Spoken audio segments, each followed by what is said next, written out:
Good morning, everyone. I'm a little hoarse. My son got married last night, but since truly, I'll talk to him and the whole family, the whole God's Klal room. Beautiful, beautiful, beautiful chasna. I'm a little hoarse, as you can hear. In fact, I'm actually out of bed and up and running, and it's all supposed to you.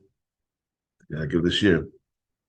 Okay, today's shiur is dedicated to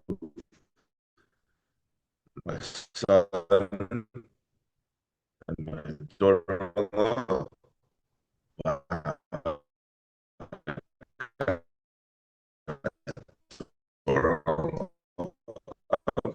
I'm a mechutton. I'm a shver now. What do you call it? One couple be sechet to build the base number Israel. Amen. Hey, she's Lila Nishmas Aaron Achim Simchat Cohen, whose yurtzeit coming up next week. It's almost the first yurtzeit. You know, the Nishmas was Shua Mordechai B'Shav Sabrach Hashem Shmuel Lev and B'Yam Moshe Ben Yosef Ben Nishmas Lahem Ali Full Shlema for Yisrael Rachel Leah Rachel Baspas Zoda Rachel Liana Basya Bracha Ariska Berisha Chaim is the Bela Full Shlema So Shachal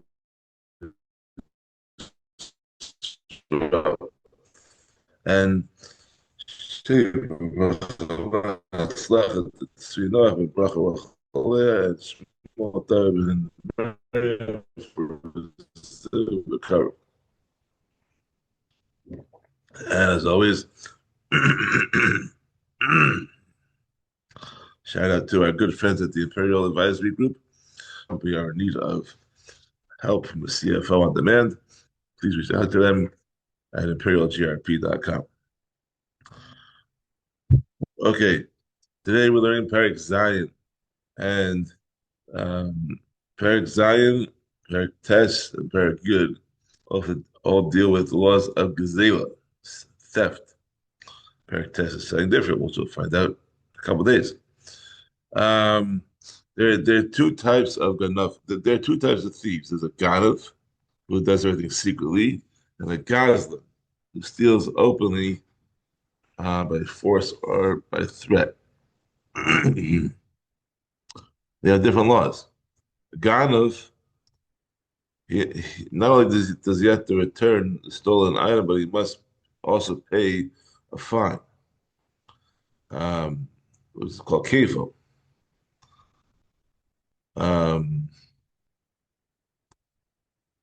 And also,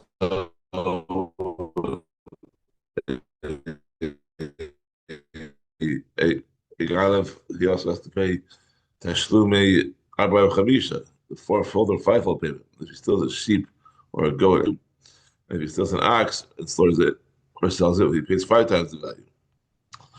We're going to discuss all these things now. So, Bava Kamma, Perek Zion, Mishnah Aleph.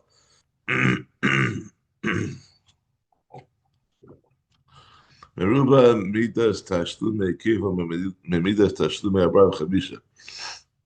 The rule of the double payment applies to more items than the rule of the fourfold and fivefold payments does. Shemidas tashlume kiva no hagas ben medavish yesh baruach v'chayim v'medavish emuruach chayim.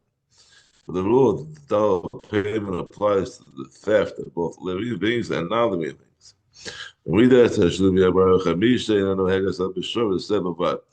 the rule of the fourfold and fivefold payments applies only to the theft of an ox or a sheep, Shedemar, as it says in the pasuk, Mishpatim,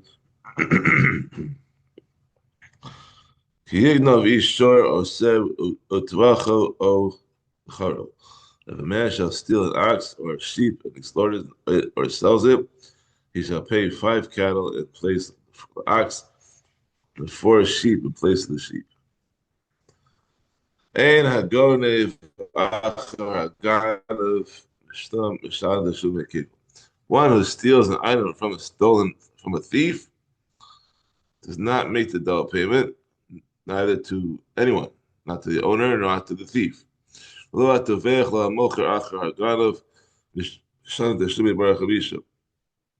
Nor does one who slaughters or sells an ox or a sheep that he stole from a thief, he does not make the fourfold or fivefold payment. Um, Mishnah Beis. Ganav Pishnayim, if someone stole an ox or a sheep, according to two witnesses, V'tavach v'machar al pi o al pi shnayim achir, and he slaughtered or sold the animal according to them, or according to two others, V'shalim tashlumi abar chamisha. He makes the fourfold or fivefold payment. Although the witnesses who saw the sale or slaughter of the animal did not see the theft, their testimony, the edus is kosher. Ganav a machar Shabbos, someone stole an ox or a sheep and sold it on Shabbos. Ganav a machar the Zara, or he stole an ox or a sheep and sold it for purposes of Zara. Ganav v'tavach Yom Kippurim, or if he stole an ox or sheep and he slaughtered it, shechted it on Yom Kippur. So you cannot do that either. Or he stole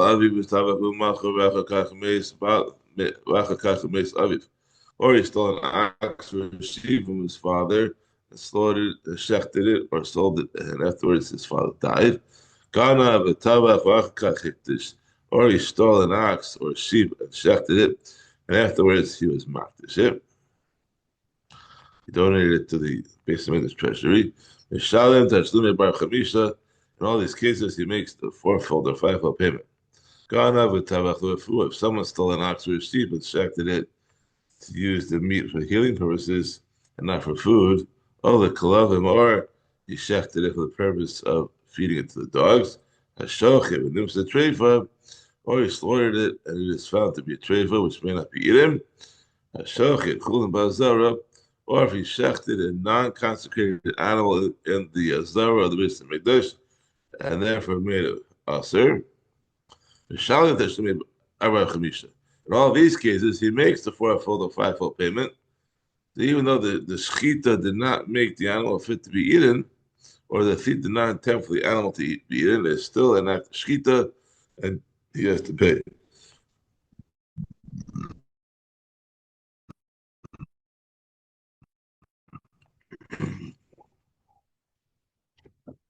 Excuse me.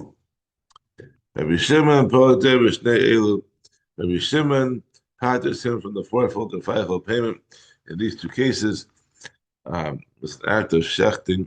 It does not permit the animal to be eaten. It's not called shechita. As such, you cannot make the thief chayiv to the fourfold and fivefold payments. Now we're going to talk about Eidim Zomemim. We're going to talk about Eidim Zomemim for this Mishnah. So, what are Eidim Zomemim? So there are two ways that the edus of one group of witnesses can be contradicted by the testimony of a second group.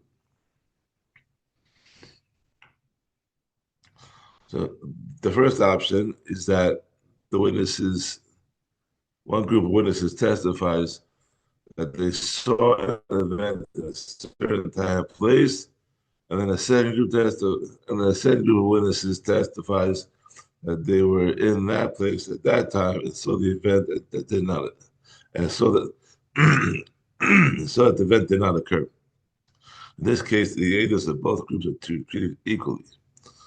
The second group of witnesses testify that the first witnesses were in a different place at that time, and therefore could not have seen the event. The second witnesses do not claim to know anything about the event. They are testifying only about the first witnesses themselves. So the Torah decrees that in this situation, we believe only the second witnesses and assume that the first witnesses are lying. Those lying witnesses are called Eidim Zomemim. Zomemim is means plotters, because they plotted against the person who they falsely accused. The Torah also decrees that Zomemim and Eidim Zomemim received the same punishment that the person they accused would have received, since they tried to have them punished in that manner. Then the same punishment is imposed on them. When you get into Makos in maybe a month or so, whenever we get there. You're gonna see that not every punishment is able to be put onto the Eidim. We'll get there. Oh boy. Ganav Apishnayim, we're Mishnah Gimel. If someone stole an ox or a sheep according to two witnesses, the Tavach of Machar Alpiyah, and he's also slaughtered or sold it according to them, Nims to Zomim. These witnesses were found to be Zomim. Shalaman and Shalman Akom, they pay everything.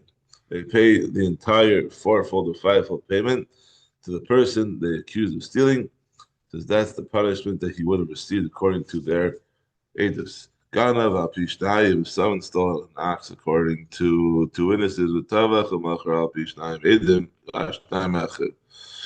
The Gutavach and Machar Ad. The Tavach, Machar Apishnayim Echad.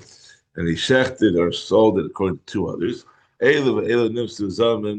Both these and those were found to be Zomim. Have you shown him the Shaman Tashlim Kevom? The law is that the first ones who testified about the theft make the double payment. And the latter one and the later ones who testified about the shchita or sale make a triple payment.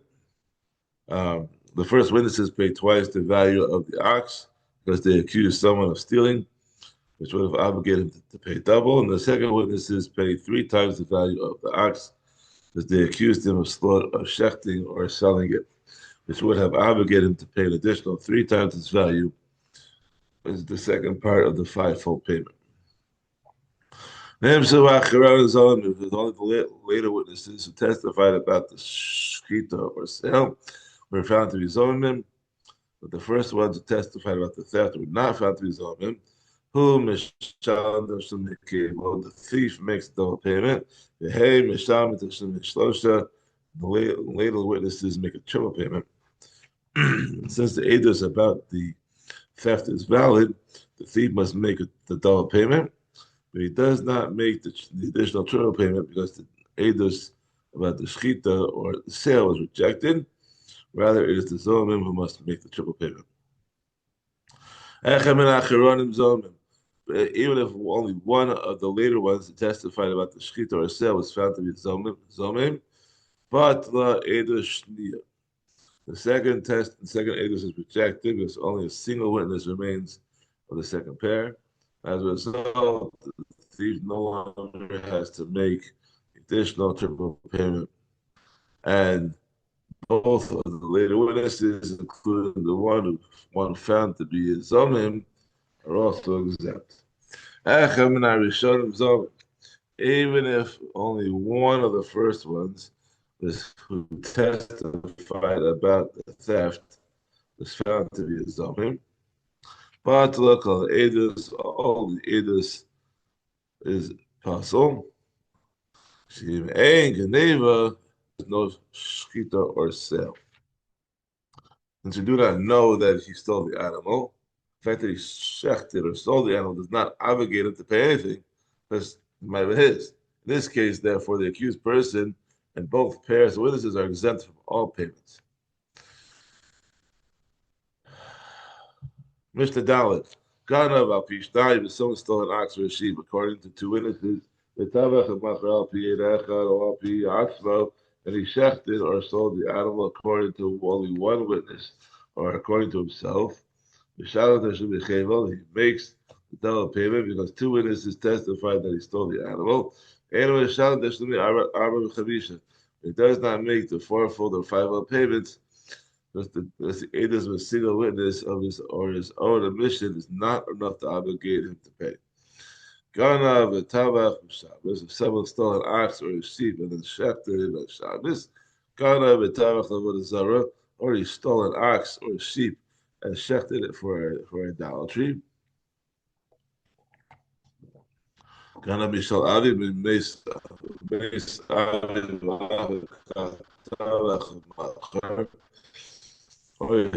an ox or a sheep over his father, and then his father died. And afterwards, he shechted it or sold it. Ganav or he stole an ox or a sheep and was mocked as it. And afterwards, he shechted it or sold it.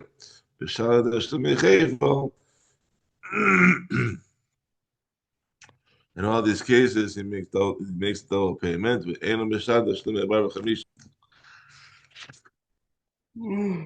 Yeah.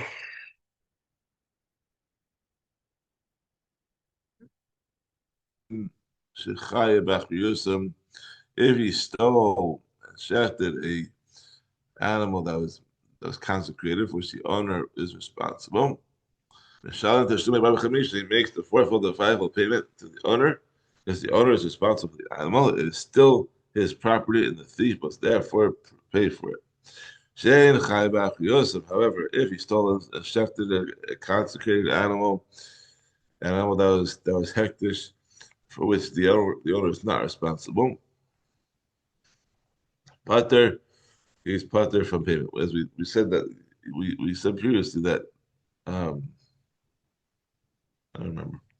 Okay, since this animal did not belong to its original owner at all when it was stolen, the seed does not have to pay. Mishnah Hey, if you sold the animal except for 1/100th of it, he sold 99% of the animal and killed 1% for himself.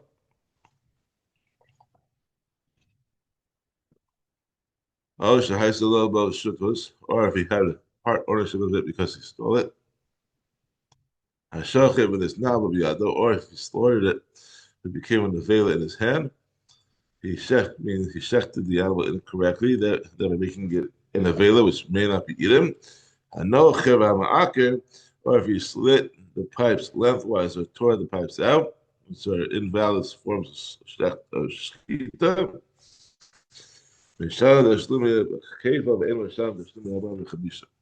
So he, in all these cases, he makes the double payment for the theft, but does not make the fourfold or fivefold payment for shechita or selling the animal. Now we're going to talk about Kinyan for a minute.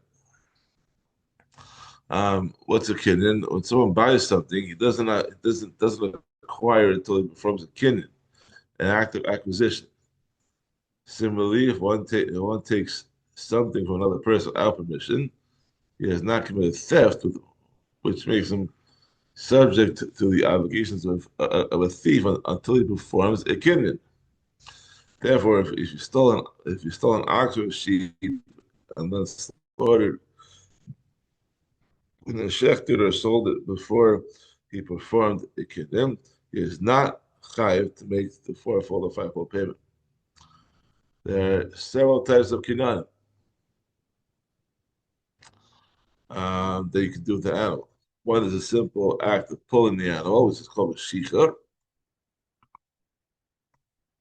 In order for that to be effective, the shiur must be done outside the property of the owner. So that's what we're going to learn about now. Gana Barishus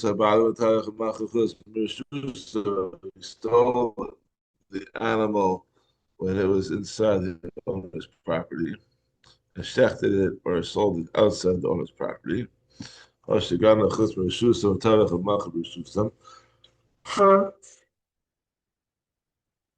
if he stole the animal when it was outside the owner's property and shechted it or sold it inside the owner's property. Or if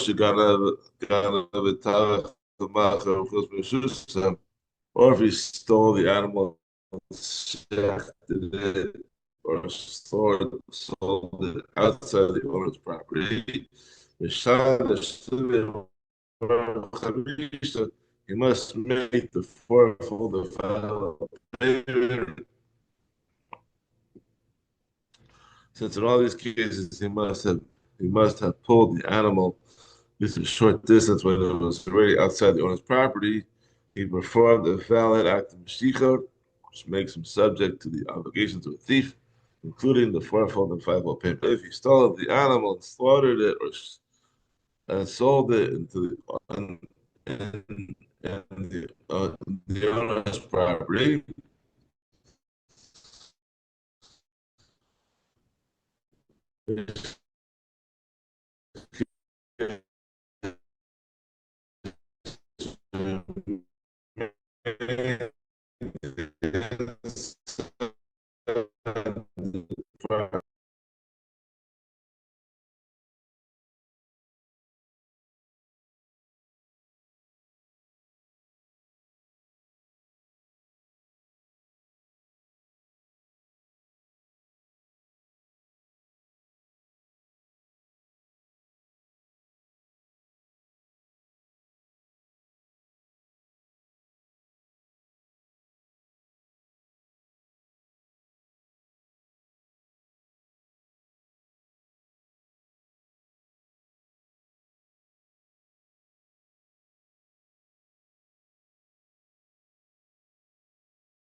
Okay, go back into this. Uh,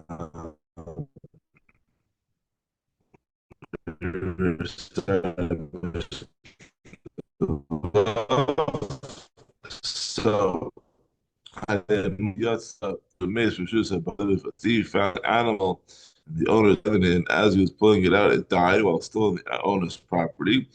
Potter, he is Potter from all payments since it took place entirely inside the owner's. However, he lifted it, which is an valid act of regardless of where it is done. Also, or if he shicha outside the owner's domain, the mace and then it died, chayiv is chayiv to make the principal and the careful payments. Nas no the bechoros, but no, still in the owner's.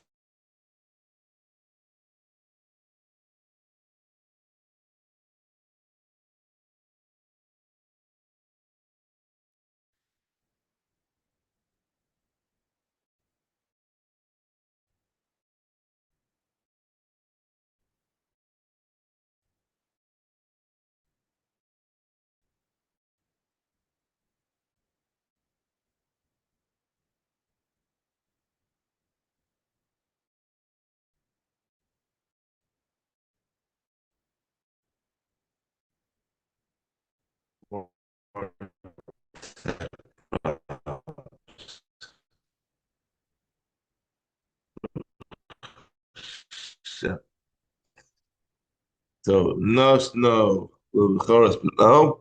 If while the animal is still in the owner's property, he gave it to the Kohen for the redemption of their as payment for a debt, or to an unpaid to a borrower to use, or to a paid for him, or to receive the animals pulling it, die while still in the owner from all payments, because the Kinyan with it.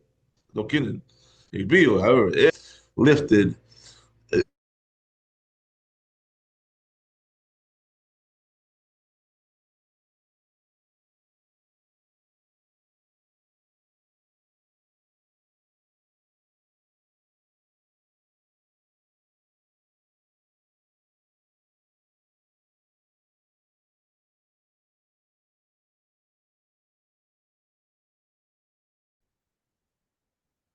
It's her trying to not have me finish the share. We're gonna finish it.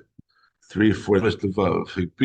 However, if the person who received the animal lifted it, which is a valid kid even inside the owner's domain, or should see which is about him, or if he took it out of the owner's domain, in which case he would form the kid a meshicha, the maze, and then it died, chayev, the thief is chayev to pay the principal and the kiva payments.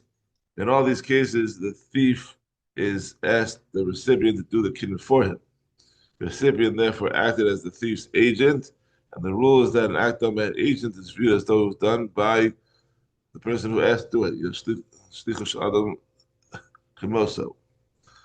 Um, so therefore, the thief acquired the animal, which makes him subject to the obligations of a thief, including the principal and capable payments. Okay, Mishnah Zion. Let's see if we can get through this without any tech issues. Hey, Megadol behemoth dakar Yisrael. We may not raise small domestic animals. I mean, about Megadol in Syria, but we may raise them in Syria, which is not part of Eretz Yisrael. Oh, when we borrow Eretz Yisrael, and in the wilderness areas of Eretz Yisrael, where there are no crops to be damaged. Hey, Megadol trying to go in Yerushalayim if they're country. We may not raise chickens in Yerushalayim because of the karbanos that are eaten there, which the chickens might cause to become tummy. Well, Kohanim Eretz Yisrael there to harvest. Kohanim may not raise chickens anywhere in Eretz Yisrael because of the tower of food that they receive, which they must prevent from becoming tummy.